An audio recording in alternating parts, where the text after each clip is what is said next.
Radio VL, ça reste entre nous, présenté par Sacha Bonne-Tête en partenariat avec l'étudiant Les Jeunes ont de l'avenir. Avant, j'étais modèle de charme et j'avais une boîte aussi de transport que je co-gérais avec d'autres gens et voilà quoi. Donc je suis surtout connue parce que j'ai beaucoup posé à poil, ça s'est su très rapidement. Ça a fait le tour, donc il y a eu des photos qui sont sorties. Après, j'ai sorti un bouquin, L'origine de mon monde, pour un peu montrer un peu ce que j'avais fait avant et pour dire que j'assume de poser à poil. Enfin, il n'y a pas de souci. Moi, j'étais étudiante, j'avais besoin de gagner ma vie, j'avais pas de bourse étudiante comme certains. Et du coup, je faisais ça au lieu de travailler au McDo, quoi. Donc, c'était assez rigolo. J'ai adoré l'art aussi. J'ai posé pour des peintres, je me suis fait offrir plein de tableaux et tout. Enfin, voilà, j'étais très passionnée par l'art. Donc, ça me permettait de gagner de l'argent et en même temps de toucher un peu du doigt ce que j'aurais aimé être, une artiste. Pour les voir chacun. Cindy, il faut l'attraper par les cheveux et lui montrer que t'es un homme, c'est comme ça qu'il faut faire. Mais comment tu sais? Ah bah écoute mon petit, on toi, en parlera plus tard. T'as quel âge? Non, je te dis pas, t'es pas prête. Il est trop fort ce mec, ça y est, je suis fan. Oui, c'est toi qui as fait les démarches pour faire ça? Non, j'ai pas fait les démarches, c'est eux qui m'ont contacté. Vu que j'étais modèle et donc aussi un peu comédienne, parce que souvent les modèles c'est mélangé avec les comédiens sur tous les trucs. On est en fait sur des fichiers de casteurs et c'est comme ça qu'on recrute la plupart des gens de télé-réalité. C'est de cette façon-là. C'est ce que Gérard Louvain appelle le casteur de con.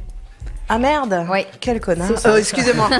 Pourquoi il dit ça, Gérard Louvain? Avec tout le fric que j'ai rapporté à TF1, on devrait me cirer les pompes, bordel de merde! On corrige, si ça oblige. Gérard Louvain n'est pas un connard, c'est pas ce qu'on pense ici, Justine. C'est parce que je pense, mais là je suis quand même, tu vois, c'est outré le casting de con. Mais alors vous croyez qu'ils sont plus intéressants, les gens qui crèvent de faire une télé-réalité? On dirait que c'est leur vie. J'ai l'impression qu'ils ont. Franchement, mais moi je comprends pas. Moi je l'ai fait parce que je savais qu'il y avait de l'oseille à la clé. Mais franchement. C'est ta première motivation quand même. Ah mais moi j'ai demandé c'est payé combien. Ils me disent ça peut rapporter jusqu'à 150 000 parce que tous les trucs où on m'appelle ou c'est pas payé j'en ai rien à foutre. Attends c'est pas possible, je vais pas me casser le cul pendant 2 mois et demi ou 3 mois, là c'était 3 mois une semaine pour pas un rond. Enfin, on précise quand même ce soir tu nous as pas demandé d'argent pour venir nous voir. Non mais évidemment que je suis pas comme ça pour tout. Enfin, mais quand tu travailles et voilà, il y en a qui font des émissions où t'es pas payé. Il y a plein de trucs où t'es jamais payé. Il y a des attends, l'île des vérités, je crois que c'est payé 4 000 € pour 2 mois et demi. Tu vois, enfin. Après, voilà, t'as le voyage. Et les gens, etc. ils se battent. Oui, mais le voyage, au bout de 2 mois et demi sur une île, excuse-moi, mais enfin, t'as vite fait le tour. Moi, une semaine aux Seychelles, à l'île de la Digue, je peux te dire que j'étais contente de rentrer. Brûler au 2e degré, c'est bon, quoi, tu vois. J'embrasse les Seychelles. Putain, va me faire que des ennemis ce soir. Après, je trouve que, voilà, les candidats qui prennent, ils sont un peu lisses. Moi, je trouve ça, ils sont un peu ennuyeux, stéréotypés. Je sais pas, ils font pas rêver. Ils font pas rêver. Ils ont, tu sais, un candidat qui a des névroses, qui est pas tout à fait parfait, qui te ressemble un peu, qui ressemble à Monsieur et Madame tout le monde. Je trouve que c'est plus vendeur que bon allez le brun beau gosse, on met le blond là, on met l'hawaïen, on met la bimbo refaite, la pas refaite, la brune un peu naturelle, avec les petits seins pas refaits encore. Enfin tu vois c'est. Je sais pas, j'ai l'impression que, voilà, c'est... Cindy, aujourd'hui, on parle de télé-réalité nocive. Alors moi, j'emploie ce terme nocif pour les jeunes qui regardent et je pense nocif aussi pour les candidats qui y participent. Parce qu'on a vu ça, pour les candidats, ça c'est sûr que faut être plus... Enfin, moi, à mon avis, faire une télé-réalité à 20 ans, c'est très risqué. Bon, maintenant, il y a du piston de partout. Je voudrais pas balancer des noms, mais il y a quelques personnalités de télé-réalité qui ont été pistonnées à fond. Les cousins, les fils du machin qui travaillent dans la prod et compagnie, ça on a vu, donc ça c'est abusé, donc très cher. Ouais, t'as l'air très en forme ce soir, donc si tu veux balancer les noms, c'est pas moi qui vais te... Non mais c'est comment il s'appelait, Gontran, Gaëtan, Gustave, comment il s'appelle l'autre là? Non mais comment il s'appelait le petit là?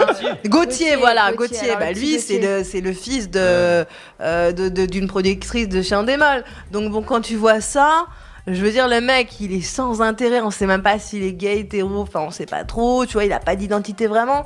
Et le mec, il est là et il a été jusqu'au bout. Tu vois ce que je veux dire? Et sincèrement, je pense pas que si c'était pas quelqu'un de pistonné, je pense pas qu'il aurait été jusqu'au bout, il aurait été recal très rapidement. T'as eu un suivi, toi, après Secret Story? J'ai eu un suivi, oui, j'ai eu un suivi d'une psy qui m'appelait régulièrement pour voir si tout allait bien et tout ça, parce que c'est très difficile. Est-ce qu'elle s'est beaucoup inquiétée, cette psy en question? Ah oui, elle me faisait chier parfois, elle m'appelait tout le temps. Tu sais, parfois j'étais occupée, tu vois. Ouais, ils sont comme ça, les psys, il faut raccrocher. Oui, mais enfin, tu vois, quand t'as envie de parler, je sais pas trop si quand t'es pas bien, tu vas Tu vas vraiment parler. Tu peux pas obliger les gens à aller voir le psy. Tu vois, tu peux pas obliger les candidats à la sortie à aller voir les psys. Mais les psys t'appellent pour être sûr que tout va bien. Surtout ceux comme moi qui ont eu beaucoup de dossiers sur la gueule. Il y a ce qu'on appelle, avec des énormes guillemets, des pseudo-journalistes, des gens qui invitent des people dans leur baignoire. Je sais pas si tu vois de qui je veux parler. Oui, je vois tout à fait de qui tu veux me parler. Jérém Machin. Star, entre guillemets. Alors, est-ce que t'es déjà allé dans sa baignoire à Jérém Star? Je suis jamais allée dans sa baignoire. Il me l'a proposé. Après, je lui ai dit, écoute, faut trouver un truc un peu drôle parce que bon, enfin, c'est un peu pas très original et tout. Et je fais bon. Et là, récemment, il m'a envoyé des messages avant qu'il parte en vacances, n'est-ce pas? Il m'a envoyé des messages, il m'a dit que si je n'allais pas dans sa baignoire pour faire une interview, il me pourrirait médiatiquement parce qu'il a le droit de vie ou de mort sur les candidats de télé-réalité. Donc j'avais envie de sortir un crucifix et de dire « Sors de ce corps !» Mais j'ai préféré attendre qu'il revienne et probablement le noyer dans sa baignoire, éventuellement.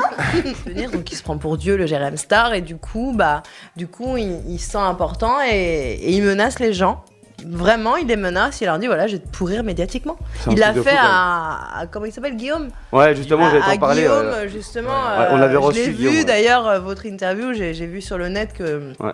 En effet, il avait fait ses menaces. Et moi, je suis sûre que Guillaume dit complètement la vérité. C'est tout à fait sa façon de faire les choses. C'est voilà, soit tu fais ça, soit je te pourris ou je te balance.